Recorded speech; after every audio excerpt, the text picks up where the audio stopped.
ಸ್ನೇಹಿತರೆ, ನಿನ್ನ ಜೊತೆ ನನ್ನ ಕತೆ ಧಾರಾವಾಹಿಯ ನಾಳೆಯ ಸಂಚಿಕೆಯಲ್ಲಿ ಅಜಿತ್ ಮತ್ತೆ ಭೂಮಿ ಇಬ್ರು ಕೂಡ ಮತ್ತೆ ಒಂದಾಗ್ತಾರೆ. ಹಾಗೆ ಭೂಮಿನೇ ಮನಸ್ವಿನಿ ಅನ್ನುವಂತ ವಿಚಾರ ಕೂಡ ಗೊತ್ತಾಗುತ್ತೆ. ಸೊ ನಾಳಿನ ಸಂಚಿಕೆಯ ಕಂಪ್ಲೀಟ್ ಎಪಿಸೋಡ್ ಅನ್ನ ನೋಡ್ಕೊಂಡ್ ಬರೋಣ. ಸ್ಕಿಪ್ ಮಾಡೋದಕ್ಕೆ ಮಾತ್ರ ಹೋಗ್ಲೇಬೇಡಿ, ಕೊನೆ ತನಕ ನೋಡಿ.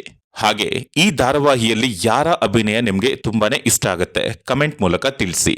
ಅಜಿತ ಭೂಮಿ ಬಗ್ಗೆ ಅಂತೂ ತುಂಬಾನೇ ಮಾತಾಡ್ತಾ ಇರ್ತಾನೆ. ಭೂಮಿ ಹೊರಗಡೆ ನಿಂತ್ಕೊಂಡು ಅದನ್ನೆಲ್ಲ ಸರಿಯಾಗಿ ಕೇಳಿಸ್ಕೊಂಡ್ಬಿಡ್ತಾಳೆ. ನನ್ಗೆ ಆ ಅಶ್ವಿನಿ ಒಬ್ಳೆ ವಿಲನ್ ಆಗಿದ್ರು, ಆದ್ರೆ ಈಗ ಈ ಭೂಮಿನೂ ಕೂಡ, ಈ ಟೀಮ್ ಆರೋ ಭೂಮಿನೂ ಕೂಡ ನನ್ಗೆ ವಿಲನ್ ಆಗ್ಬಿಟ್ಟಿದ್ದಾಳೆ ಅಂತ ಹೇಳ್ಬಿಟ್ಟು ಭೂಮಿ ಬಗ್ಗೆ ತುಂಬಾನೇ ಕೀಳಾಗಿ, ಅಂದ್ರೆ ಟೀಮ್ ಆರೋಳು ಅನ್ನುವಂತ ಒಂದು ಉಚ್ಚಾರವನ್ನ ಆಡ್ತಾನೆ. ಇದರಿಂದ ಭೂಮಿಗಂತೂ ತುಂಬಾನೇ ಬೇಜಾರಾಗತ್ತೆ, ಕಣ್ಣೀರಾಗ್ತಾಳೆ. ಅಜಿತ್ನ ತುಂಬಾನೇ ಹಚ್ಕೊಂಡಿದ್ದಂತಹ ಭೂಮಿ, ಅದು ಅಲ್ಲದೆ ಅಗ್ನಿ ಸಾಕ್ಷಿಯಾಗಿ ತಾಳಿ ಕಟ್ಟಿದ್ದಂತಹ ನನ್ನ ಸಾಹೇಬ್ರು, ಅಜಿತ್ ಸಾಹೇಬ್ರು ನನ್ನ ಬಗ್ಗೆ ಇಷ್ಟೊಂದು ಕೀಳಾಗಿ ಮಾತಾಡ್ತಾ ಇದಾರಲ್ಲ ಅಂತ ಹೇಳ್ಬಿಟ್ಟು ಭೂಮಿಗಂತೂ ತುಂಬಾನೇ ಬೇಜಾರು ಕೂಡ ಆಗುತ್ತೆ.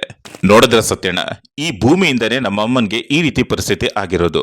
ಹಾಗೆ ನಮ್ಮ ಅಪ್ಪ ಹೇಳಿರುವಂತ ಮಾತನ್ನ ಕೂಡ ಕೇಳಿಸ್ಕೊಂಡೆ ಸತ್ಯಣ್ಣ. ಏನ್ ಹೇಳಿದ್ರು ಗೊತ್ತಾ, ನಮ್ಮ ಅಮ್ಮನ್ಗೆ ಏನಾದ್ರು ಆದ್ರೆ ಅವರು ಕೂಡ ಬದುಕ್ತಾ ಇರ್ಲಿಲ್ವಂತೆ. ನಮ್ಮ ಅಮ್ಮನ್ಗೆ ಏನಾದ್ರು ಆದ್ರೆ ನಮ್ಮ ಅಪ್ಪ ಕೂಡ ನೇಣಾಕೊಂಡು ಸತ್ತು ಹೋಗ್ತೀನಿ ಅಂತ ಕೂಡ ಹೇಳಿದ್ರು ಸತ್ಯಣ್ಣ. ಈ ಟೀಮ್ ಆರೋ ಭೂಮಿ ಬಂದ್ಬಿಟ್ಟು ನಮ್ಮ ಮನೆನೇ ಸ್ಮಶಾನ ಮಾಡೋಕ್ ಹೊರಟ್ಬಿಟ್ಟಿದ್ದಾಳೆ ಸತ್ಯಣ್ಣ. ಇವಳು ಯಾಕಾದ್ರೂ ಈ ಮನೆಗೆ ಬಂದ್ಲು ಅಂತ ನನ್ಗೆ ಅನ್ಸ್ಬಿಟ್ಟಿದೆ ಸತ್ಯಣ್ಣ. ಅವಳು ಬಂದಾವಾಗ್ಲಿಂದ ಒಂದ್ ದಿವ್ಸನೂ ಕೂಡ ನಾನು ಖುಷಿಯಾಗಿರ್ಲಿಲ್ಲ. ಅಲ್ಲ, ಆ ಕಾಂಟ್ರಾಕ್ಟ್ ಪೇಪರ್ ಅನ್ನಾದ್ರೂ ತೋರಿಸ್ಬೇಡ ಅಮ್ಮನಿಗೆ ಅಂತ ನಾನು ಹೇಳಿದ್ದೆ ಅಲ್ವಾ. ಆದ್ರೂ ಕೂಡ ಆ ಭೂಮಿ ಆ ಮಾತನ್ನ ಕೂಡ ಕೇಳದೆ ಕಾಂಟ್ರಾಕ್ಟ್ ಪೇಪರ್ ಅನ್ನ ತೋರಿಸ್ಬಿಟ್ಟಿದ್ದಾಳೆ. ಅದೇನೇ ಆಗ್ಲಿ ಸತ್ಯಣ್ಣ, ಭೂಮಿನ ಮಾತ್ರ ಈ ಮನೆಯಲ್ಲಿ ನಾನು ಇರೋದಕ್ಕೆ ಬಿಡೋದೇ ಇಲ್ಲ, ಒಂದು ನಿಮಿಷ ಕೂಡ ಇರೋದಕ್ಕೆ ಬಿಡೋದಿಲ್ಲ ಅಂತ ಹೇಳ್ಬಿಟ್ಟು ಇಲ್ಲಿ ಅಜಿತಾ ಸತ್ಯಣ್ಣ ಹತ್ರ ಮಾತಾಡ್ತಾ ಇರ್ಬೇಕಿದ್ರೆ ಭೂಮಿ ಅದನ್ನೆಲ್ಲ ಕೇಳಿಸ್ಕೊಂಡು ಮುಂದೆ ಬಂದು ನಿಂತ್ಕೊಬಿಡ್ತಾಳೆ. ಆಗ ಅಜಿತ್ಗೆ ಗೊತ್ತಾಗ್ಬಿಡತ್ತೆ, ಓ ಎಲ್ಲಾ ಮಾತನ್ನ ಕೂಡ ಭೂಮಿ ಕೇಳಿಸ್ಕೊಂಡ್ಬಿಟ್ಟಿದ್ದಾಳೆ ಅಂತ ಹೇಳ್ಬಿಟ್ಟು ಶಾಕ್ ಅಲ್ಲೇ ನಿಂತ್ಕೊಂಡ್ಬಿಡ್ತಾನೆ ಅವನು ಕೂಡ. ಸಾಹೇಬ್ರೆ, ನನಗೆ ಚೆನ್ನಾಗಿ ಗೊತ್ತಿದೆ ನಾನು ಇಲ್ಲಿಗೆ ಬಂದಿರೋದು ನಿಮ್ಗೆ ತುಂಬಾನೇ ಬೇಜಾರಾಗಿದೆ ಅಂತ ಹೇಳ್ಬಿಟ್ಟು. ಸೊ ನಾನು ನಿಮ್ಗೋಸ್ಕರ ಇಲ್ಲಿಗೆ ಬಂದಿಲ್ಲ, ಅತ್ತೆ ಹೇಳಿದ್ದು ಅನ್ನುವಂತ ಒಂದೇ ಒಂದು ಕಾರಣಕ್ಕೆ ನಾನು ಇಲ್ಲಿಗೆ ಬಂದಿರೋದು. ಟೀ ಮಾಡ್ಕೊಂಡ್ ಬಾ ಅಂತ ಹೇಳಿದ್ದಲ್ವಾ, ಅದೊಂದೇ ವಿಚಾರಕ್ಕೆ ನಾನು ಇಲ್ಲಿಗೆ ಬಂದಿರೋದು ಸಾಹೇಬ್ರೆ. ನಾನು ಇನ್ಮೇಲೆ ಯಾವುದೇ ಕಾರಣಕ್ಕೂ ಈ ಮನೇಲಿ ಇರಲ್ಲ ಸಾಹೇಬ್ರೆ, ನೀವೇನು ಚಿಂತೆ ಮಾಡೋದಕ್ಕೆ ಹೋಗ್ಬೇಡಿ. ಹಾಗೆ ನನ್ನಿಂದ ನಿಮ್ಗೆ ಏನಾದ್ರೂ ತುಂಬಾನೇ ಬೇಜಾರಾಗಿದ್ರೆ ದಯವಿಟ್ಟು ನನ್ನನ್ನ ಕ್ಷಮಿಸ್ಬಿಡಿ. ಅದನ್ನ ಬಿಟ್ಟು ಮತ್ತೇನು ಹೇಳಕ್ಕಾಗಲ್ಲ. 1 ವರ್ಷದವರೆಗೂ ಕೂಡ ನನ್ನನ್ನ ನಿಮ್ ಹೆಂಡತಿ ಅಂತ ಹೇಳ್ಬಿಟ್ಟು ತುಂಬಾನೇ ಚೆನ್ನಾಗಿ ನೋಡ್ಕೊಂಡಿದ್ದೀರಾ, ಅದಕ್ಕಾಗಿ ನಾನು ಥ್ಯಾಂಕ್ಸ್ ಹೇಳಲೇಬೇಕು. ಆ 1 ವರ್ಷದಲ್ಲಿ ನನ್ನನ್ನ ನೀವ್ ಯಾವತ್ತೂ ಕೂಡ ಕೆಟ್ಟದಾಗಿ ನೋಡ್ಲೇ ಇಲ್ಲ ಸಾಹೇಬ್ರೆ, ಅದಕ್ಕೆ ನಾನು ತುಂಬಾನೇ ಕೃತಜ್ಞತೆಯನ್ನ ನಿಮ್ಗೆ ಸಲ್ಲಿಸ್ತೀನಿ ಸಾಹೇಬ್ರೆ. ನಾನು ಇವತ್ತೇ ಇಲ್ಲಿಂದ ಹೊರಟ್ಬಿಡ್ತೀನಿ, ನೀವೇನು ಚಿಂತೆ ಮಾಡೋದಕ್ಕೆ ಹೋಗ್ಬೇಡಿ. ಮುಂದಿನ ಜನ್ಮದಲ್ಲಾದ್ರೂ ಕೂಡ ನಾನು ನಿಮ್ ಹೆಂಡತಿಯಾಗಿ ನಿಮ್ ಜೊತೆ ಜೀವನ ಮಾಡ್ತೀನಿ. ಈ ಜನ್ಮದಲ್ಲಂತೂ ನನಗೆ ಆ ಯೋಗ ಇಲ್ಲ, ದೇವರು ನನಗೆ ಆ ಯೋಗ ಕೊಡ್ಲೇ ಇಲ್ಲ. ನಿಮ್ ಜೊತೆ ಬಾಳುವಂತ ಒಂದು ಆಸೆ ಇತ್ತು, ಅದನ್ನು ಕೂಡ ದೇವರು ಈಡೇರಿಸಲಿಲ್ಲ. ಸೊ ನಾನು ನೀವು ಹೇಳಿರೋ ಹಾಗೆ ನಿಮ್ಮನ್ನ ಹಾಗೆ ಈ ಮನೆಯನ್ನ ಬಿಟ್ಟು ಇಲ್ಲಿಂದ ಹೋಗ್ಬಿಡ್ತೀನಿ. ದಯವಿಟ್ಟು ನನ್ನನ್ನ ಹುಡ್ಕುವಂತ ಪ್ರಯತ್ನ ಮಾತ್ರ ನೀವು ಮಾಡೋದಕ್ಕೆ ಹೋಗ್ಲೇಬೇಡಿ, ಯಾಕಂದ್ರೆ ನಾನು ಸಿಗೋದು ಇಲ್ಲ. ಹಾಗೆ ನಿಮ್ಮ ಹತ್ರ ಆದ್ರೆ ನಮ್ಮಮ್ಮನ್ನ ಹೇಗಾದ್ರೂ ಮಾಡಿ ಜೈಲಿಂದ ಬಿಡಿಸಿ ಸಾಹೇಬ್ರೆ, ಆಗ ನಾನು ನಿಮ್ಗೆ ತುಂಬಾನೇ ಚಿರಋಣಿ ಆಗಿರ್ತೀನಿ. ಹಾಗೆ ನಾನು ಈ ಮನೆ ಬಿಟ್ಟು ಹೋಗ್ಬೇಕಿದ್ರೆ ನಿಮ್ ಕಾಲಿಗೆ ಬಿದ್ದು ಆಶೀರ್ವಾದವನ್ನ ತಗೊಂಡು ಹೋಗ್ತೀನಿ ಅಂತ ಹೇಳ್ಬಿಟ್ಟು ಇಲ್ಲಿ ಭೂಮಿ ಹೇಳ್ತಾ ಇರ್ತಾಳೆ. ಸಾಹೇಬ್ರೆ, ಇದೊಂದಾರು ನನ್ಗೋಸ್ಕರ ಮಾಡಿ ಅಂತ ಹೇಳ್ಬಿಟ್ಟು ಭೂಮಿ ಕೇಳಿದಾಗ ಅಜಿತ್ ಏನೂ ಕೂಡ ಮಾತಾಡ್ತಾ ಇರಲ್ಲ, ತುಂಬಾನೇ ಬೇಜಾರಲ್ಲಿ ಸೈಲೆಂಟ್ ಆಗಿ ನಿಂತ್ಕೊಂಡ್ಬಿಟ್ಟಿರ್ತಾನೆ. ಆಗ ಭೂಮಿ ಅಜಿತ್ನ ಕಾಲಿಗೆ ಬಿದ್ದು ಆಶೀರ್ವಾದವನ್ನ ತಗೊಂಡು ಸರಿ ಆಯ್ತು ಸಾಹೇಬ್ರೆ ನಾನಿನ್ನು ಬರ್ತೀನಿ ಅಂತ ಹೇಳ್ಬಿಟ್ಟು ಇಲ್ಲಿ ಭೂಮಿ ಹೇಳಿ ಅಲ್ಲಿಂದ ಹೋಗೋದಕ್ಕೆ ಅಂತ ನೋಡ್ತಾಳೆ.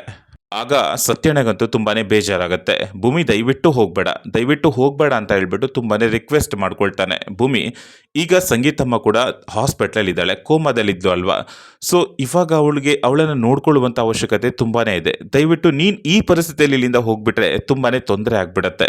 ಹಾಗೆ ಶಾರದಾಮ್ಮನ ನೋಡ್ಕೊಳ್ಳೋರು ಯಾರು, ಅವರನ್ನ ಕೂಡ ನೋಡ್ಕೊಳ್ಳೋದಕ್ಕೆ ಬೇಕಾಗತ್ತೆ ಅಲ್ವಾ. ನಿಮ್ಮಿಬ್ಬರದು ಕಾಂಟ್ರಾಕ್ಟ್ ಮ್ಯಾರೇಜ್ ಆಗಿರ್ಬೋದು, ಆದ್ರೆ ಅಜಿತ ನಿನ್ ಕೊರಳಿಗೆ ನಾಲ್ಕು ಸಾರಿ ತಾಳಿ ಕಟ್ಟಿದ್ದಾನೆ, ಅದು ಅಗ್ನಿ ಸಾಕ್ಷಿಯಾಗಿ ತಾಳಿ ಕಟ್ಟಿದ್ದಾನೆ. ದಯವಿಟ್ಟು ಹೋಗ್ಬೇಡ ಭೂಮಿ, ನೀನು ಇಲ್ಲೇ ಇರಬೇಕು ಅಂತ ಹೇಳ್ಬಿಟ್ಟು ಸತ್ಯಣ್ಣ ರಿಕ್ವೆಸ್ಟ್ ಮಾಡ್ಕೊಳ್ತಾನೆ.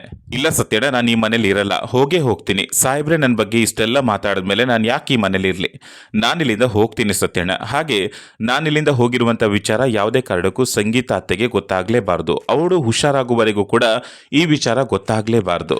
ಹಾಗೆ ಶ್ರವಣ್ಣಪ್ಪನ್ಗೆ ಸ್ವಲ್ಪ ಸಮಾಧಾನ ಮಾಡ್ಬಿಟ್ಟು ನಾನು ಇಲ್ಲಿಂದ ಹೋಗ್ತೀನಿ ಅಂತ ಹೇಳ್ಬಿಟ್ಟು ಭೂಮಿ ಹೇಳ್ತಾ ಇರ್ತಾಳೆ. ಹಾಗೆ ಈ ಕಡೆ ಸತ್ಯಣ್ಣ ಮತ್ತೆ ನಚ್ಚಿ ಇಬ್ರು ಕೂಡ ಸೇರ್ಕೊಂಡು ಶ್ರವಣ್ಣ ನಗಿಸ್ಬೇಕು ಅಂತ ಹೇಳ್ಬಿಟ್ಟು ಒಂದು ಸ್ಕ್ರಿಪ್ಟ್ ಅನ್ನ ರೆಡಿ ಮಾಡ್ಕೊಂಡಿರ್ತಾರೆ. ಶ್ರವಣ್ ಒಳಗಡೆ ತುಂಬಾನೇ ಬೇಜಾರಲ್ಲಿ ಕಣ್ಣೀರಾಗ್ತಾ ಕುತ್ಕೊಂಡಿರ್ತಾನೆ. ಆಗ ನಚ್ಚಿ ಒಂದು ಗೊಂಬೆ ವೇಷ ಹಾಕೊಂಡು ಆ ರೂಮಿಗೆ ಎಂಟ್ರಿ ಆಗ್ತಾನೆ.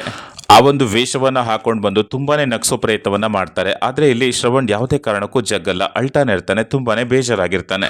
ಶ್ರವಣ್ಗೆ ಏನ್ ಮಾಡಿದ್ರು ಕೂಡ ಬೇಜಾರು ಕಳೀತಾನೆ ಇರಲ್ಲ. ಯಾಕಂತಂದ್ರೆ ಅಶ್ವಿನಿ ಈ ಮನೆಯ ಆಸ್ತಿಯನ್ನ ಹೊಡಿಬೇಕು ಅನ್ನುವಂಥ ವಿಚಾರಕ್ಕೆ ನಾಟಕ ಮಾಡ್ಕೊಂಡು ಬಂದು ಏನೇನೋ ಅವಾಂತರಗಳನ್ನ ಮಾಡಿದ್ರು ಕೂಡ ಶ್ರವಣ್ ಅವಳನ್ನ ತನ್ನ ಮಗಳೇ ಅನ್ನುವಂಥ ರೀತಿಯಲ್ಲಿ ನಂಬಿರ್ತಾನೆ. ಇವಳೇ ಮನಸ್ವಿನಿ ಅಂತ ಹೇಳ್ಬಿಟ್ಟು ತುಂಬಾನೇ ನಂಬಿರ್ತಾನೆ. ಸೊ ಅಶ್ವಿನಿ ಈ ರೀತಿ ಮನೆ ಬಿಟ್ಟು ಹೋಗಿರೋದು, ಅಶ್ವಿನಿ ಆಕ್ಸಿಡೆಂಟ್ ಆಗಿರುವಂಥ ವಿಚಾರ ಶ್ರವಣ್ ಮನಸ್ಸಿಗೆ ತುಂಬಾನೇ ದೊಡ್ಡ ಗಾಯ ಮಾಡಿರುತ್ತೆ. ಏನೇ ಮಾಡಿದ್ರು ಕೂಡ ನಚ್ಚಿ ಹಾಗೆ ಎಲ್ಲರೂ ಕೂಡ ಅವನನ್ನು ನಗಿಸೋ ಪ್ರಯತ್ನವನ್ನ ಮಾಡಿದ್ರು ಕೂಡ ಶ್ರವಣ್ ಇಲ್ಲಿ ಸ್ವಲ್ಪನೂ ನಗ್ತಾ ಇರಲ್ಲ.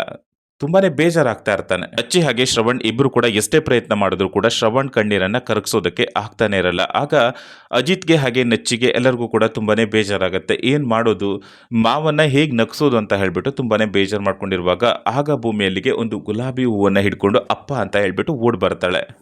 ಯಾರು ಎಷ್ಟೇ ಪ್ರಯತ್ನ ಮಾಡಿದ್ರು ಕೂಡ ನಗಾಡದೇ ಇದ್ದಂತಹ ಶ್ರವಣ್ ಭೂಮಿ ಮಾತಿಗೆ ಮರಳಾಗ್ತಾನೆ. ಅಂದ್ರೆ ಭೂಮಿನ ನೋಡಿ ಮರಳಾಗ್ಬಿಡ್ತಾನೆ. ಇವಳೇ ತನ್ನ ನಿಜವಾದ ಮಗಳು ಅಂತ ಅಂದ್ಕೊಂಡು ಭೂಮಿನ ಹಗ್ ಮಾಡ್ಕೊಂಡು ಮಗಳೇ ಅಂತ ಹೇಳ್ಬಿಟ್ಟು ಕರೀತಾನೆ. ಹಾಗೆ ಆ ಕೇಕ್ ಅನ್ನ ಕಟ್ ಮಾಡಿ ಭೂಮಿ ಶ್ರವಣ್ಗೆ ಕೇಕ್ ಅನ್ನ ತಿನ್ನಿಸ್ತಾಳೆ. ಹಾಗೆ ಶ್ರವಣ್ ಕೂಡ ಭೂಮಿಗೆ ಕೇಕ್ ಅನ್ನ ತಿನ್ನಿಸ್ತಾನೆ. ನಿಜವಾಗ್ಲೂ ನನಗೆ ನಿನ್ನನ್ನು ನೋಡಿದ್ರೆ ತುಂಬಾನೇ ಖುಷಿ ಆಗತ್ತೆ. ಯಾಕಂದ್ರೆ ನೀನ್ ಯಾವ ಜನ್ಮದಲ್ಲಿ ನನ್ನ ಮಗಳಾಗಿದ್ಯೋ ಏನೋ, ಈ ಜನ್ಮದಲ್ಲಿ ನನ್ನ ಮಗಳಾಗಿ ನನ್ನ ಮಗಳ ರೀತಿಯಲ್ಲಿ ಇದೀಯಾ. ನಿಜವಾಗ್ಲೂ ನೀನಂದ್ರೆ ನನಗೆ ತುಂಬಾನೇ ಇಷ್ಟ ಅಂತ ಹೇಳ್ಬಿಟ್ಟು ಶ್ರವಣ್ ಇಲ್ಲಿ ಹೇಳಿ ತುಂಬಾನೇ ಖುಷಿ ಪಡ್ತಾ ಇರ್ತಾನೆ. ಹಾಗೆ ಭೂಮಿನೂ ಕೂಡ ನೀನೇ ನನ್ನ ನಿಜವಾದ ಅಪ್ಪ ಅನ್ನೋ ರೀತಿಲಿ ಆ ಒಂದು ಫೀಲಿಂಗ್ ಅನ್ನ ಶೇರ್ ಮಾಡ್ಕೊಳ್ತಾ ಇರ್ತಾಳೆ. ಸೊ ಶ್ರವಣ್ ಮೊದ್ಲಿನ ತರನೇ ಆಗ್ತಾನೆ. ಹಾಗೆ ಈ ಕಡೆ ಮಧ್ಯರಾತ್ರಿ ಆಗಿರುತ್ತೆ. ಭೂಮಿ ಮನೆ ಬಿಟ್ಟು ಹೋಗೋದಕ್ಕೆ ರೆಡಿ ಆಗಿರ್ತಾಳೆ. ಎಲ್ಲರ ಮುಖನೂ ಕೂಡ ನೋಡ್ಕೊಂಡ್ ಬರ್ತಾಳೆ. ಹಾಗೆ ಅಜಿತ್ನ ಮುಖನೂ ಕೂಡ ನೋಡ್ಕೊಂಡು ತುಂಬಾನೇ ಬೇಜಾರಿಂದ ಅಲ್ಲಿಂದ ಹೊರಡೋ ಪ್ರಯತ್ನವನ್ನ ಮಾಡ್ತಾ ಇರ್ತಾಳೆ. ಸೊ ಭೂಮಿ ಮನೆ ಬಿಟ್ಟು ಹೋಗೇ ಬಿಡ್ತಾಳೆ. ಹಾಗೆ ಅಜಿತ್ ಎದ್ದು ನೋಡ್ತಾನೆ, ಪಕ್ಕದಲ್ಲಿ ಭೂಮಿ ಇರೋದೇ ಇಲ್ಲ ಬೆಳಿಗ್ಗೆ ಆದವಾಗ. ಆಗ ಅಜಿತ್ ಎದ್ದು ನೋಡ್ತಾನೆ, ಭೂಮಿ ಕಾಣಿಸ್ತಾ ಇರಲ್ಲ. ಸೊ ತುಂಬಾನೇ ಬೇಜಾರಲ್ಲಿ ಕೂಗಾಡ್ತಾ ಭೂಮಿ ಎಲ್ಲೋಗ್ಬಿಟ್ಟೆ, ಎಲ್ಲಿದ್ಯಾ ಅಂತ ಹೇಳ್ಬಿಟ್ಟು ಜೋರಾಗಿ ತುಂಬಾನೇ ಟೆನ್ಷನ್ ಅಲ್ಲಿ ಕೂಗ್ತಾ ಬರ್ತಾನೆ.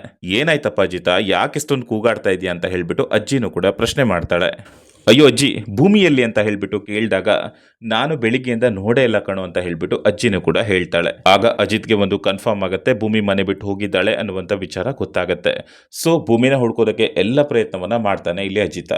ಆಗ ಎಷ್ಟೇ ಹುಡುಕಿದ್ರು ಭೂಮಿ ಸಿಗ್ತಾ ಇರಲ್ಲ. ಹಾಗೆ ಹುಡುಕ್ತಾ ಇರುವಾಗ ಭೂಮಿ ಒಂದು ಬಸ್ಸಲ್ಲಿ ಕೂತಿರ್ತಾಳೆ. ಅದನ್ನ ನೋಡಿದಂತಹ ಅಜಿತ್ ಆ ಬಸ್ಸನ್ನ ಅಡ್ಡ ಹಾಕಿ ಭೂಮಿ ಕೆಳಗಡೆ ಇಳಿದು ಬರ್ತಾಳೆ. ಆಗ ಭೂಮಿ ಹತ್ರ ಎಲ್ಲ ಪ್ರೀತಿ ವಿಚಾರವನ್ನ ಹೇಳ್ಕೊತಾನೆ. ಹಾಗೆ ಅಜಿತ್ ಭೂಮಿ ಇಬ್ರು ಕೂಡ ಒಂದಾಗ್ತಾರೆ.